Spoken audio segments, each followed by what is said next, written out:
सुशील जी से पूछिए कि इतना दिन कहाँ गायब थे? लालू यादव जी ने चोरी किया या जमीन लिया? तो आप 9 सालों से गायब कहाँ थे? बीजेपी के गठबंधन में सब सच्ची सावित्री है। विपक्ष यदि गलत नहीं है तो कोई माय का लाल, कोई एजेंसी कुछ नहीं कर पाएगी। गलत होगा तो डरना होगा। खड़े किए हैं, चाहे वो ममता बनर्जी हो और तमाम, उन्होंने एक चिट्ठी भी प्रधानमंत्री को लिखे हैं, तमाम विपक्ष के बड़े नेता जो है। उस चिट्ठी में नीतीश कुमार ने, लेकिन उसमें नीतीश कुमार का नाम साइन नहीं किया। एजेंसियों में थोड़ा सा IB, CBI यही सब। जी ये तो सर्वोच्च न्यायालय भी इस बात को स्वीकार करती है और उन्होंने भी कहा आप ममता दीदी हो या कोई, कभी ममता दीदी कांग्रेस के साथ दस्तखत कर लेती है, कभी नहीं करती है। नीतीश कुमार जी अपनी अलग पार्टी है। अब नीतीश कुमार जी भी PM के चेहरे हैं, ममता दीदी भी PM के चेहरे हैं, तमिलनाडु के CM भी PM के चेहरे हैं।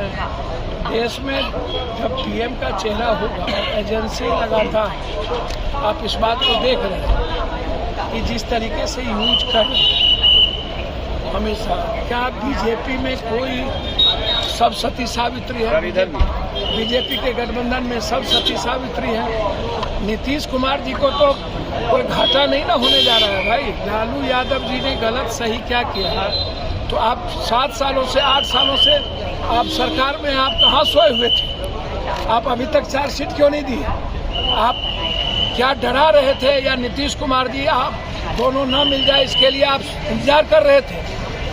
तो आपने जब देख लिया नीतीश दोनों मिल गए और आपकी बात नहीं चली, तो अब आप डर को खोल रहे हैं। तो अपने तरीके से आप एजेंसीज को चलाइएगा और उसके बाद कुंभकर्ण के नींद में सोइएगा। गलत को गलत कहिए, करिए, मुझे उस पर आपत्ति नहीं है, वो कोर्ट देखेगी। चंद्रचूड़ जी है, विपक्ष को कमजोर होने की जरूरत नहीं है। विपक्ष यदि गलत नहीं है तो कोई माय का लाल, कोई एजेंसी कुछ नहीं कर पाएगी। गलत होगा तो डरना होगा, इसको आप समझ लीजिए। सुशील मोदी कह रहे हैं कि वही आदमी हस्ताक्षर किए हैं जो कि कई घोटाला में फंसे हुए हैं। सर, सुशील जी क्या कह रहे हैं? पहले तो सुशील जी से पूछिए, बिहार में जो सृजन घोटाले से लेकर के इतना घोटाला है, उसमें आप लोगों से और किसी से पूछताछ क्यों नहीं हो रही है? और CBI, बिहार के कई घोटाले हुए हैं, इंडिया में कई घोटाले हुए हैं, उसमें क्यों नहीं पूछताछ हो रही है? हथियार खरीदने के घोटाले हुए हैं, कितने बार सवाल हुआ, उस पर क्यों नहीं पूछताछ हो रही है? सुशील जी से पूछिए कि इतना दिन कहाँ गायब थे? लालू यादव जी ने चोरी किया या जमीन लिया? तो आप 9 सालों से गायब कहाँ थे? आप इसके पहले भी पूछताछ आप कर चुके हैं। तो एक ही कितने बार हलाल होगा? एक ही बकरा, एक ही मुर्गा, कितने बार आप फाइनल करिए। जो गलत है उसको कोर्ट में दीजिए, कोर्ट तय करेगी गलत और सही का। आप एजेंसीज को डराने के लिए रखते हैं, ये गलत है। और नीतीश कुमार जी को तो भाई अपर हैंड है नीतीश कुमार जी। लालू यादव जी के परिवार जब चोरी में जेल जाएंगे या फंसेंगे, CBI उसको तंग करेगी, तो नीतीश कुमार जी अकेला ना बचेंगे बिहार में हो, जिस पर कोई सवाल खड़ा नहीं होता। तो नीतीश कुमार जी तो पॉलिटिकल और उनको ताकत मिलती जा रही है। एक सवाल सर, नीतीश कुमार ने तेजस्वी को जो उत्तराधिकारी घोषित करने की बात की है, तो जदयू में कहीं ना कहीं भगदड़ मची है। पहले उपेंद्र कुशवाहा, फिर मीना सिंह, और अभी नागालैंड के तमाम जो लोग हैं वो बीजेपी को समर्थन करते दिख रहे हैं। नहीं आता है, नागालैंड एक छोटी पार्टी है, 200-100 वोट पर MLA बनता है।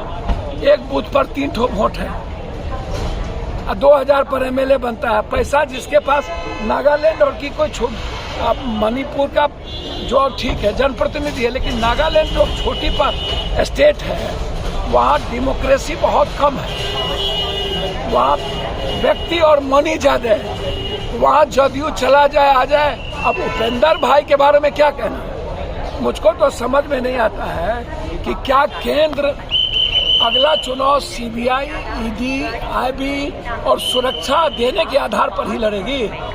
पहले अब पप्पू यादव को डेली मारने की तैयारी है, डेली फोन आता है नेपाल सब जगह से, माफिया पर हमला नहीं करो। तो हम तो बाप नहीं करते हैं। आपने तो Y+ हमारा था, आप ले लिए। अब आपसे मैं लगातार आग्रह कर रहा हूँ, आपने तो हमको दिल्ली में घर भी नहीं दिया अभी तक। ये मैडम को, पप्पू यादव के कारण यदि मैडम को घर नहीं मिल रहा हो, 1 साल MP हो गए, तो क्या हम बीजेपी को के आइडियोलॉजी को जिस दिन मान लेंगे उस दिन घर मिल जाएगा? क्या उस दिन हम भी जट कि उसके पहले क्या हमको सुरक्षा नहीं मिलेगा? तो अब आप छोड़ दीजिए, उपेंद्र भाई, सोहनी जी, चिराग भाई, सब भाई, आप इतने समझिए, यह कंट्री 2024 का चुनाव IB, ED, CBI, चुनाव आयोग और सिक्योरिटी के आधार पर ही लड़ेगी। लास्ट में हिंदू मियाँ चलेगा।